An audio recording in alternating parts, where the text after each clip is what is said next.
Welcome to Aryan. आज का हमारा टॉपिक है प्रकाश का व्यतिकरण एवं विवर्तन यानी इंटरफेरेंस एंड डिफ्रेक्शन।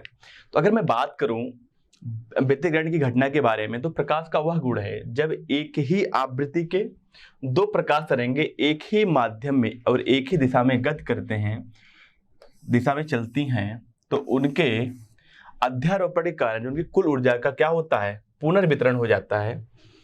इस गुण को क्या बोलते हैं, विवर्तन बोलते हैं, यानी व्यतिकरण बोलते हैं। अब बात करते हैं तरंगों का अध्यारोपण का सिद्धांत। यहाँ पे समझिए कि अगर मैं बात करूं दो या दो से अधिक समान प्रकार के तरंगे एक माध्यम से एक साथ संचरित हैं, तब माध्यम में किसी कण का परिणामी विस्थापन जो होगा ना, वो कण के इंडिविजुअल यानी एक एक के विस्थापन का क्या होगा, परिणामी के बराबर होगा। अब इसको हम आगे चल के और अच्छे से समझेंगे। जैसे कि अगर मैं बात करूं यहां पे व्यतिकरण, फिर से वही सेम चीज आ गई। जब हमारे पास एक ही आवृत्ति की दो तरंगे किसी एक दिशा में जाती हैं, तो क्या होता है, जहां पे मिलेंगी, ध्यान रखिएगा, जहां पे मिलेंगी वहां पे जो इनकी तीव्रता, अगर मान लेते हैं इसकी तीव्रता I1 है, इसकी तीव्रता क्या I2 है, तो यहाँ पे तीव्रता या तो दोनों से ज्यादा या दोनों से कम या कुछ भी हो सकती है, यानी तीव्रता इनकी बदल जाएगी। इसी घटना को क्या बोलते हैं हम लोग, व्यतिकरण बोलते हैं। आइए बात करते हैं व्यतिकरण के प्रकार। हमारे पास दो तरीके के व्यतिकरण होते हैं। एक हमारा होता है समपोषी व्यतिकरण, इसको हम लोग बोलते हैं कंस्ट्रक्टिव इंटरफेरेंस। तो ध्यान रखिएगा, जो हमारा समपोषी व्यतिकरण, उसमें क्या होता है कि जो हमारे पास यहाँ पे देखिए, हमारे पास एक जो है ए है तरंग, ध्यान देखिएगा, ये हमारा क्या है, द्वितीयक तरंग है, और हमारे एक प्रथम तरंग है। जब ये दोनों मिलती हैं तो जो हमारा परिणामी तरंग आता है, सॉरी यहाँ पे थोड़ा सा गलत हो गया, यहाँ देखिए, आगे बढ़ते हैं। हाँ, यही थोड़ा सा मिटा देता हूँ इसको, ये वाला पार्ट हमारा हो गया है। यहाँ देखिए ए और ए, अब जब इनका परिणामी जो तरंग होगा वो क्या होगा, ये ऊपर हो जाएगा, क्योंकि दोनों क्या हैं, ये इनकी कला में डिफरेंस 0 है, यानी एक साथ चल रही है, इसलिए क्या होगा, इनका परिणामी बढ़ जाएगा। इसको हम लोग बोलते हैं समपोषी व्यतिकरण। यानी व्यतिकरण की घटना में जिन बिंदुओं पर तरंगे समान कला में मिलती हैं, अर्थात प्रकाश की तीव्रता अधिकतम हो जाती है, यानी इनकी, अब देखिए जहां मिल रही हैं, इनकी प्रकाश तीव्रता क्या हो रही है, दोनों की तीव्रता से ज्यादा हो जा रही है। उन बिंदुओं पर व्यतिकरण को समपोषी व्यतिकरण कहते हैं। जबकि हमारा, अगर मैं बात करूं विनाशी व्यतिकरण क्या होता है, देखिए यहाँ पे प्रथम तरंग हमारे पास ये है, दूसरी तरंग के बीच की जो कला का अंतर है वो काफी ज्यादा है, यहाँ पे हमें दिख रहा है, इसके अपोजिट है। अपोजिट का मतलब क्या हो गया, इनके बीच का। अब यहाँ पे समझिए, यहाँ पे हमारे 180 डिग्री की कला में इनके 180 डिग्री का अंतर है। इसकी वजह से क्या हो रहा है, जो कुल परिणामी हो जा रहा है वो शून्य हो जा रहा है। इसे हम क्या बोलेंगे, विनाशी व्यतिकरण या डिस्ट्रक्टिव इंटरफेरेंस। इसको एक बार समझ लेते हैं। यहाँ पे दिया गया व्यतिकरण की घटना में जिन दो बिंदुओं पर तरंगे विपरीत कला में मिलती हैं, तो अर्थात प्रकाश की तीव्रता न्यूनतम होती है, उन बिंदुओं पर हुए व्यतिकरण को क्या बोलते हैं, विनाशी व्यतिकरण बोलते हैं। अब बात करते हैं, जितना इसका आयाम था उतना ही इसका आयाम था, इसलिए क्या हो, कुल व्यतिकरण हमारा, कुल हमारा इसकी तीव्रता क्या आ गई, 0 आ गई। बट अगर मैं बात करूं, हमारे पास दो अलग अलग तरंगों का समीकरण दिया गया हो और हमें निकालना हो कि उनका कुल आयाम कितना होगा, कुल उसकी तीव्रता कितनी होगी, तो इसको इस तरीके से ज्ञात कर सकते हैं। जैसे कि हमारे पास पहला दिया गया है, हमारे पास पहला y1 पहले तरंग का समीकरण दिया गया है, a1 क्या है, पहले तरंग का आयाम है, इसका इक्वेशन जो होता है साइन ओमेगा टी माइनस के एक्स।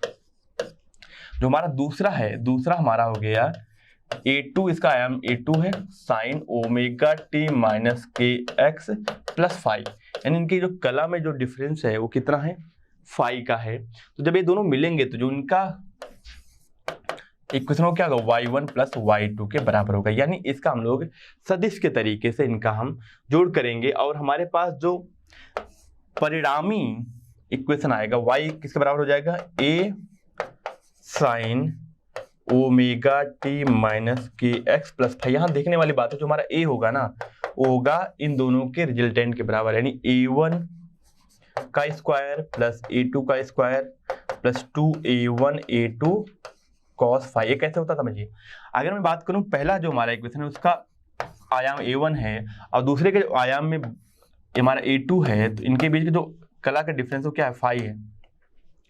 अगर इसमें से इसको हटाते हैं क्या आएगा, फाई आएगा।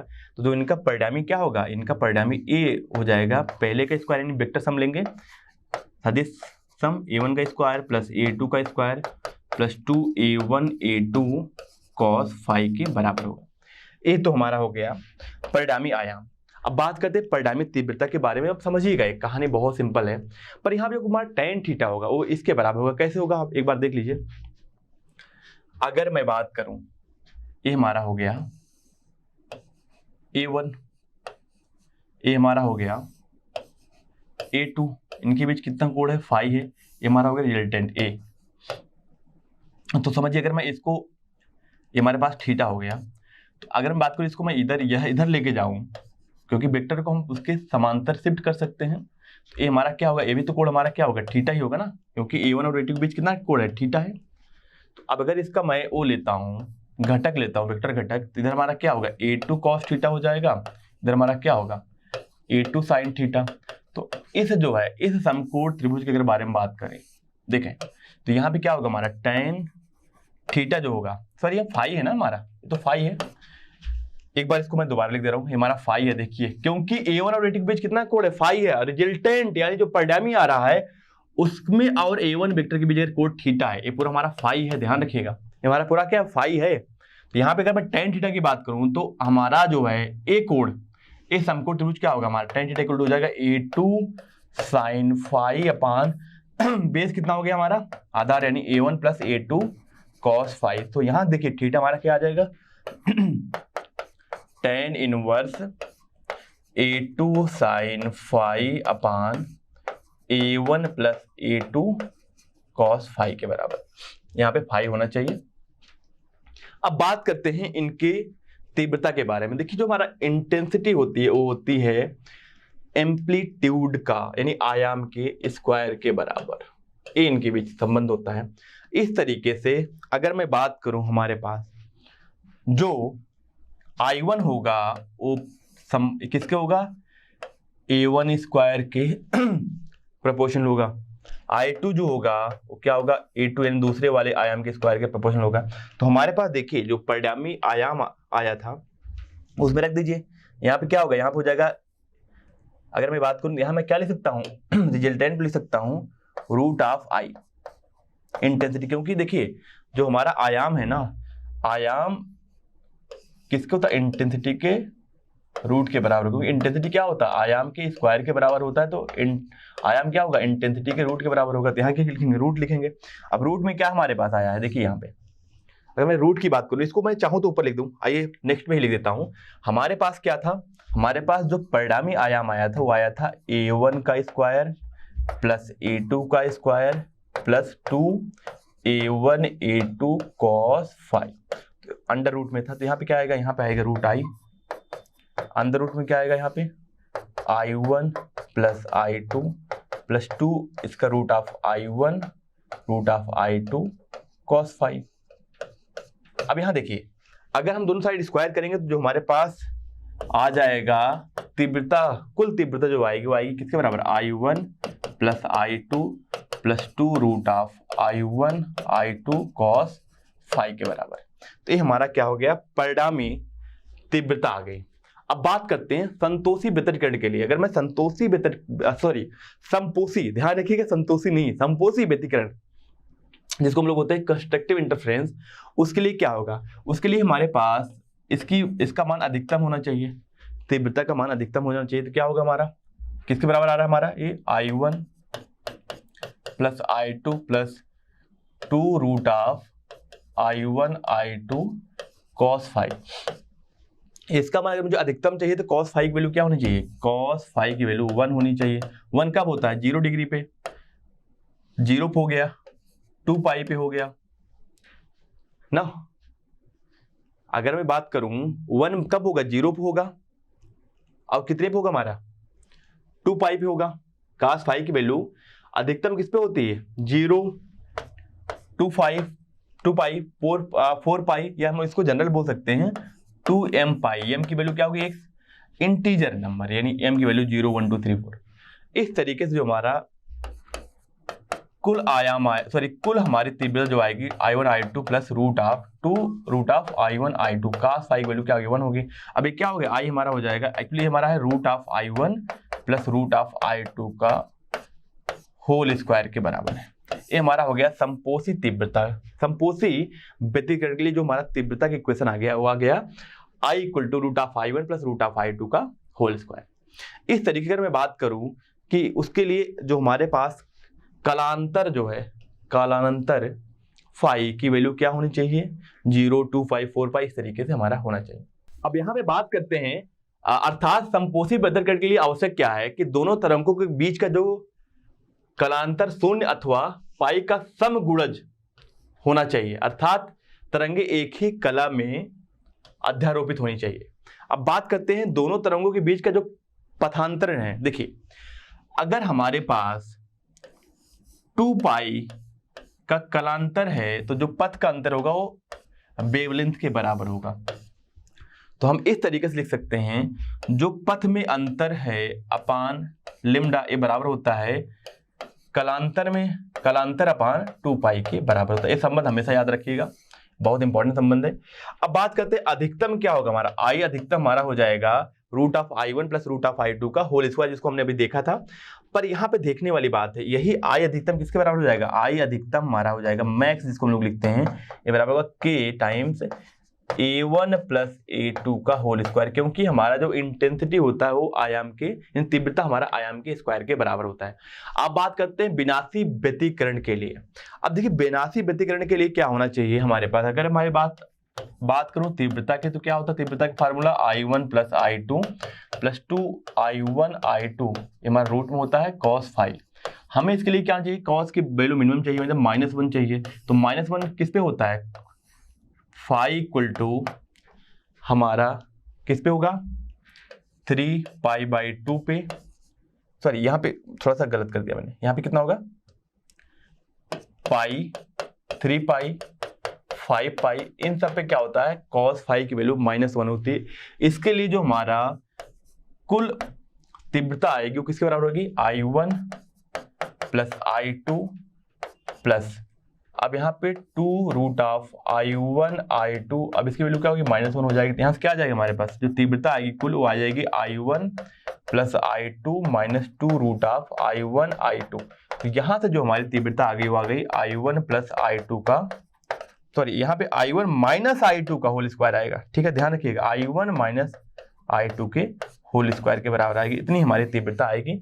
पर ध्यान रखने वाली बात है कि इसके लिए जो हमारा फाई होना चाहिए वो 2 पाई -1 के, यानी इसके बराबर होना चाहिए। अब ये कैसा क्यों बोल रहे हैं, जबकि हमने अभी देखा कि जो कलांतर होना चाहिए हमारा वो पाई 3 पाई 5 पाई इन सब के क्या हो, इस तरीके से पाई 3 पाई 5 पाई 7 पाई इस तरीके से हमारे पास होना चाहिए।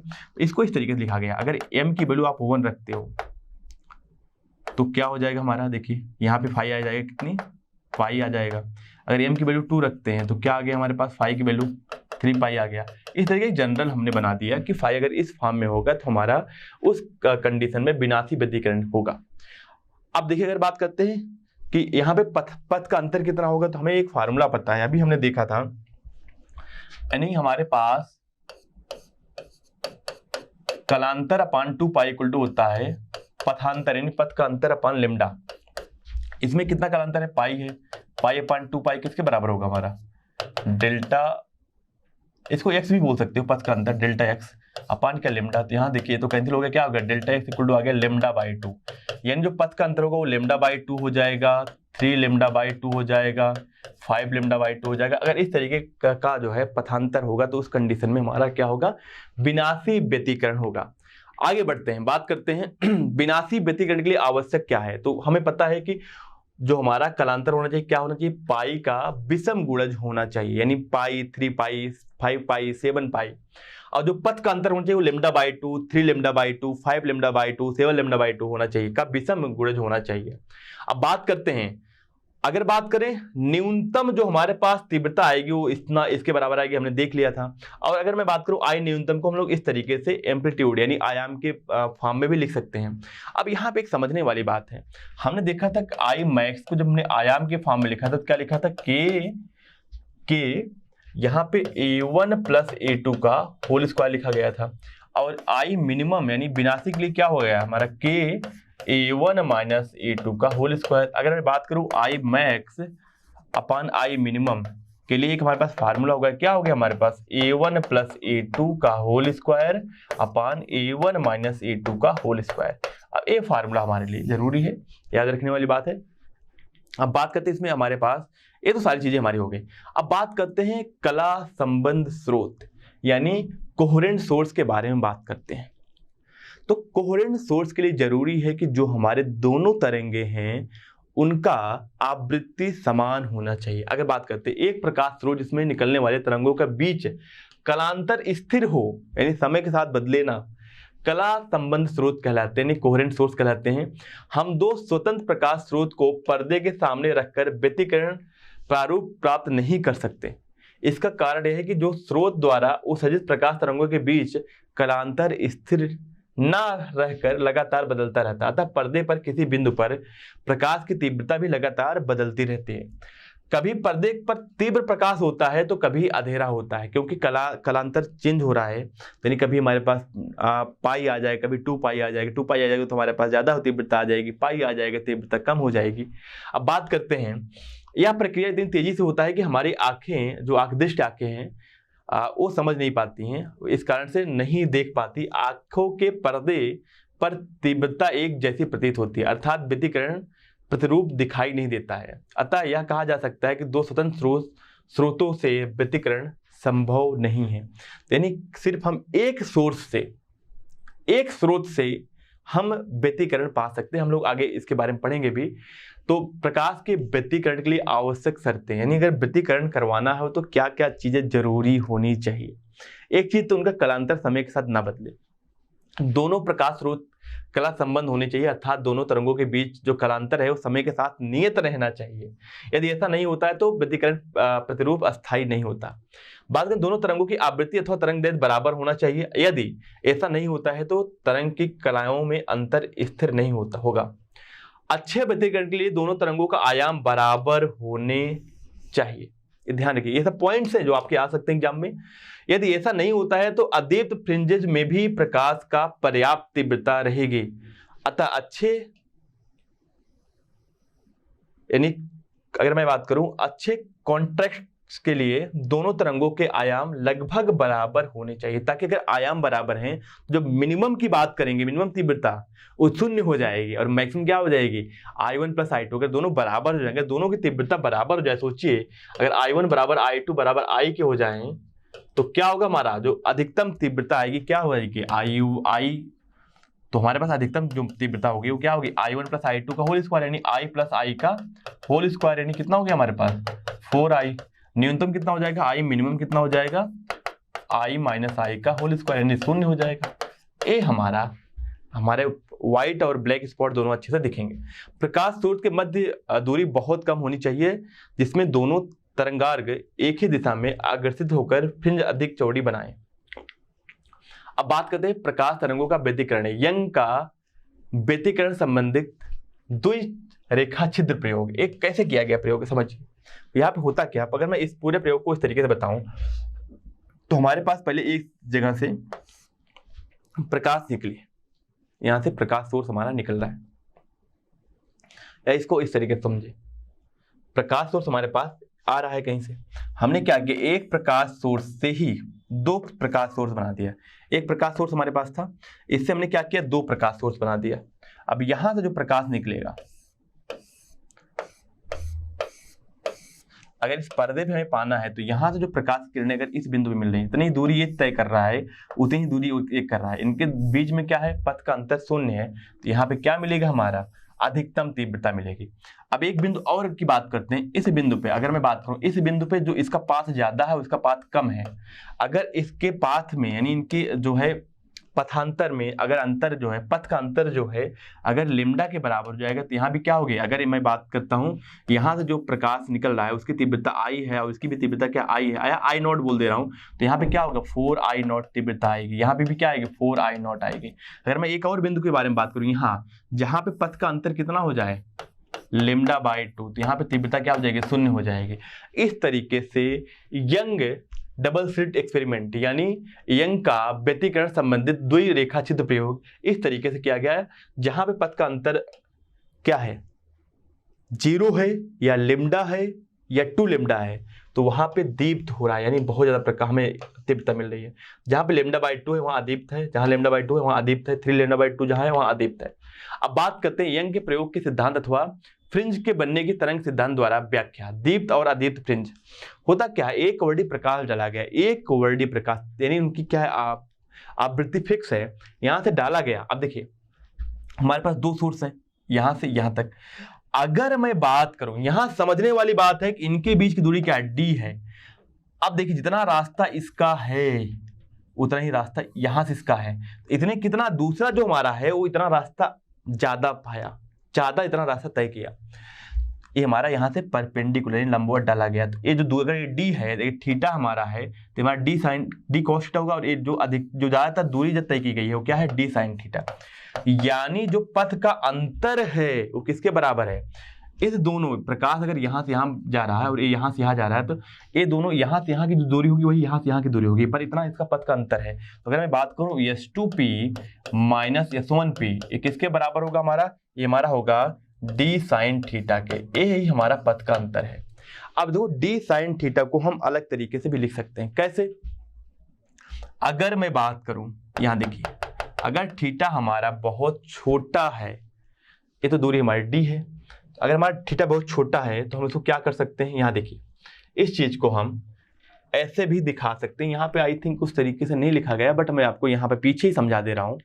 देखिएगा यहाँ पे अब इसको थोड़ा सा आसानी करने के लिए क्या करते हैं, अगर मैं बात करूं अगर ये थीटा है तो ये भी कोण लगभग थीटा होगा। अगर मैं बात करूं टेन थीटा के लिए तो टेन थीटा हमारा किसके बराबर हो जाएगा x/d के। अगर बहुत छोटे एंगल हो तो साइन थीटा और टेन थीटा दोनों क्या होते हैं बराबर होते हैं। तो जो हमारे पास पथ का अंतर है डेल्टा x, तो हमारा क्या डेल्टा x पथ का अंतर हो क्या होगा d साइन थीटा लिखेंगे x/d, यानी हमारा डेल्टा x जो होगा वो होगा x/d/d। अब यहां समझिएगा एक जरूरी चीज, वो तो हमारा x है ना। अब यहाँ पे अगर ये जो पथ का अंतर अगर ये हमारे किसके बराबर जाए लेमडा के 2 लेमडा के, तो अगर इस तरीके से कुछ आए, अगर मैं बोलता हूँ ये हमारे पथ का अंतर क्या है n लेमडा के बराबर है और n जो हमारा है 1 2 3 इस तरीके से, तो हमारा जो x आ जाएगा वो आ जाएगा d λ/d इंटू n। 1 के लिए क्या होगा d λ/d, यानी यहाँ पे हमारे पास क्या जाएगा इस दूरी पे हमारे पास दीप्त पाया जाएगा। अगर 2 लेमडा हो गया तो वहां भी दीप्त पाया जाएगा। इस तरीके से हमारे पास एक जनरल फार्मूला बन जाएगा। आई थिंक वही दिखाया गया है यहाँ पे देखिए। अगर बात करें संतोषी वितरण के लिए जो पथांतर होना चाहिए वो m लेमडा के बराबर होना चाहिए। m क्या होना चाहिए हमारा 0 1 2, ठीक है ना। अब यहाँ देखिए अगर मैं बात करूं दीप्त फ्रिंजेस के लिए जो x/d/d है, जो हमारा जो पाथ का अंतर था जो d साइन थीटा था उसको मैंने इस फॉर्म में लिख दिया था ना x/d/d, ये किसके बराबर होना चाहिए दीप्त के लिए बराबर होना चाहिए m लेमडा के। तो यहाँ पे x क्या होना चाहिए m λ/d/d। यही तो हमने देखा था पीछे d λ/d था ना। तो अगर हमारे पास m कर देते तो क्या होता है m λ/d/d हो जाता। ये हमारे अगर इतना पथ का अंतर है तो हमारे पास दीप्त पाया जाएगा। और यहीं पे समझने वाली बात है, अगर मैं अदीप्त के बारे में बात करूं तो क्या होना चाहिए हमारे पास जो पथ का अंतर होना चाहिए वो किसके बराबर होना चाहिए 2m-1 इंटू λ/2 के बराबर होना चाहिए। तो यहाँ देखिए यहाँ हम एक चीज लिख सकते हैं कि जो हमारा x/d/d था वो किसके बराबर हो सकता है 2m-1 λ/2। अगर इसके बराबर, इसका मतलब जो यहाँ पे x की जो भी दूरी आएगी 2m-1 λ/2 इंटू d/d, इस सभी दूरी पे अगर m की वैल्यू 1 होगी तो पहला अदीप्त पाया जाएगा, 2 होगी दूसरा अदीप्त पाया जाएगा। इस तरीके से हमारे पास अदीप्त फ्रिंजेस पाए जाएंगे। अब बात करते हैं प्रकाश का विवर्तन। यहां पे इस आर्टिकल को और अच्छे समझते हैं, बट यहाँ ध्यान रखने वाली बात है, जो ये हमारा सारा पोर्शन था ये बहुत ही एग्जाम के लिए बहुत ही इंपॉर्टेंट है। आइए समझते हैं। यहाँ पे हम बात करते हैं प्रकाश के विवर्तन के बारे में, यानी डिफ्रैक्शन ऑफ लाइट के बारे में बात करते हैं। अगर हम प्रकाश की किरणें का जो तरंग दैर्घ्य है उसके आसपास के रेंज का एक छिद्र बनाया जाए तो प्रकाश यहाँ जो निकलेंगे वो सीधी नहीं जाएंगी। जो प्रकाश यहाँ से टकराएगी वो कुछ ऐसे निकल जाएगी, जो प्रकाश यहाँ से कोने से टकराएगी वो ऐसे निकल जाएगी। इस तरीके से हमारे पास इस घटना को क्या बोलते हैं, प्रकाश का विवर्तन यानी डिफ्रैक्शन ऑफ लाइट। जब प्रकाश किरण किसी पतले छिद्र, ध्यान रखिएगा पतला छिद्र होना चाहिए, अगर बड़ा छिद्र है तो प्रकाश का विवर्तन नहीं देखने को मिलेगा, अथवा क्षीण अवरोध पर पड़ती है तो ये रेखा छिद्र या अवरोधक के किनारों से आंशिक रूप से मुड़ जाती है। प्रकाश किरण के इस आंशिक रूप से मुड़ने की घटना को क्या बोलते हैं, प्रकाश का विवर्तन बोलते हैं। अगर आपसे कभी बोला जाए इतना बड़ा होल है और ये हमारे पास दीवार है, जो प्रकाश किरणें आएंगी ना वो हमें यहीं दिखाई देंगे, बट अगर बहुत छोटा सा होल है तो क्या होगा, प्रकाश हर एक तरफ जाएगा। इसलिए दिखते हैं अगर घर में कहीं छोटा सा होल है ना, बहुत छोटा सा, तो वहां से दिखता है कि प्रकाश आ रहा है, काफी दूर तक पड़ रहा है, तो वहां प्रकाश का विवर्तन होता है। आइए आगे बात करते हैं। अब विवर्तन के दो वर्गों में बांटा गया है। पहला हमारा क्या हो गया, फ्रेनेल विवर्तन। इसमें करते क्या है कि इसमें समझने वाली बात है कि एक हमारे पास सोर्स होता है, स्रोत जहां से प्रकाश किरणें निकलती हैं, और ये इस स्लिट से टकरा के क्या होती हैं, डिफ्रेक्ट हो जाती हैं, दूर हो जाती हैं, ठीक है ना।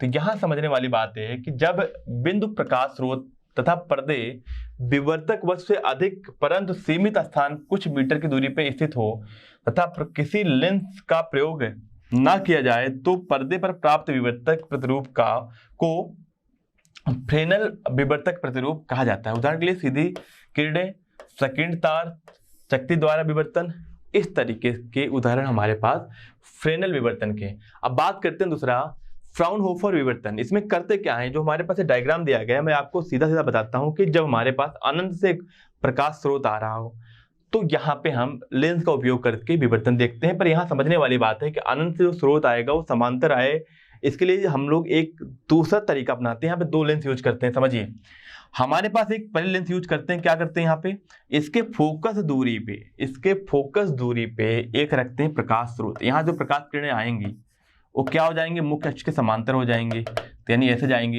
अब इसका मतलब जो प्रकाश किरणें कहाँ से आ रही हैं, अनंत से आ रही हैं। अभी तो दिखेगा ना अनंत से आ रही हैं।